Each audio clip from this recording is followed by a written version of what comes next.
गोवा सरकारने राज्यात उच्च दर्जाच्या मद्याच्या किमती कमी केल्यात. मागील आठवड्यात शुक्रवारी 27 ऑक्टोबर रोजी याबाबतची अधिसूचना काढण्यात आली आहे. या अधिसूचनेनुसार गोवा उत्पादन शुल्क कायदा 1964च्या कलम 12, 13, 13A, 14 आणि 15च्या अधिकारांच्या आधारे सरकारने हा निर्णय घेतलाय. विदेशी मद्यावरील कराच्या किमती कमी करण्यात आल्यात, तर देशी बनावटीच्या मद्यांवरील कर मात्र वाढवण्यात आलेत. देशी बनावटीच्या मद्यावरील कर 10 ते 30 रुपयांपर्यंत वाढवण्यात आले असून विदेशी मद्याच्या करात मात्र 50 ते 1200 रुपयांपर्यंत कपात केली गेली आहे. विशेषतः राज्यातील विदेशी मद्याची विक्री वाढवण्यासाठी आणि जास्तीत जास्त उत्तर भारतीय पर्यटकांना आकर्षित करण्यासाठी ही कपात केली गेली आहे.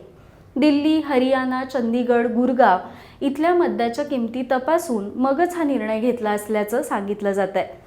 मुख्यमंत्री डॉक्टर प्रमोद सावंत यांनीही अर्थसंकल्पीय अधिवेशनाच्या भाषणात करात कपात करण्याबाबत वाच्यता केली होती.